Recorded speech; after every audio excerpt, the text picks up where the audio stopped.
जो संसार की उत्पत्ति स्थिति प्रलय, जिससे संसार जन्म लेता है, जिससे संसार का पालन होता है और जिसमें संसार जाकर के समाहित हो जाता है। अच्छा एक बात बताइए, धान का बीज कहाँ होता है?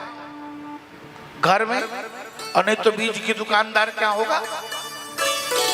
आखिर तभी ना बीज हम डालते हैं। तो एक बात आपसे पूछते हैं कि पहले बीज की पहले वृक्ष? पहले बीज, और हम कहें केवल बीज रहे वृक्ष न होता, वृक्ष होगा तभी ना बीज होगा। अच्छा एक बात और, आखिर धान का बीज तो हमारे कहीं न कहीं अनुसंधान के केंद्र में है, फल का बीज कहीं न कहीं केंद्र में है, लेकिन ये मनुष्य देह का जो बीज है, जो मूल है, वो कहाँ है? क्यों?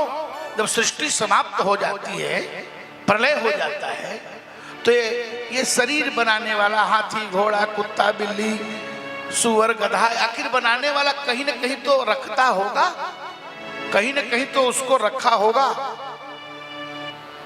ये मनुष्य देह का ये जो सृष्टि करने वाला कहीं न कहीं तो इसका बीज है, कहीं न कहीं तो इसका मूल तत्व है जिससे ये देह प्रकट होता है। तो आप कहेंगे माता पिता से, तो माता पिता से तो कई बार से बहुतों के माता पिता मिलते हैं, लेकिन उनसे सृष्टि नहीं होती है। बोले इसका मूल कारण क्या है? बोले इसका जो निमित्त कारण है और उपादान कारण है। निमित्त कारण और उपादान कारण, जैसे घड़ा में मिट्टी और कुंभकार, तो मिट्टी क्या है? बोले उसका उपादान है जिससे घड़ा बनता है। निमित्त कौन है महाराज? बोले बनाने वाला कुंभकार है, बनने वाला क्या है? बोले घड़ा। परमात्मा बनाने वाला भी है और बनने वाला भी है और उससे अलग भी है। बोले महाराज वो है कौन? बोले वो सामान्य नहीं है,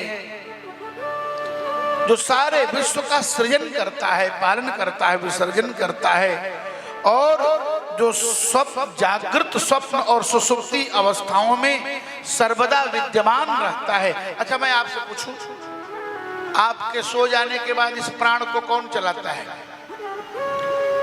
मरना क्या है? सोने का नाम ही है मरना।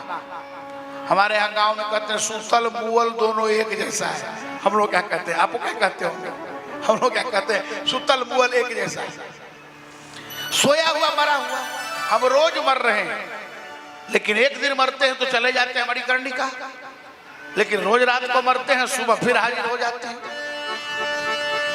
तो हम मर गए तो सब भूल गए, लेकिन इसमें जो चिप डाल करके सुरक्षित रखा है, उसको हैंग नहीं होने दे रहा है, डिलीट नहीं होने दे रहा है, वो कौन है? वो कोई न कोई तो है। कहते हैं वही नारायण है, जो शरीर प्राण इंद्रिय और सब कुछ को चलाने में जो सामर्थ्य रखता है, वही परम सत्य वस्तु का नाम नारायण है।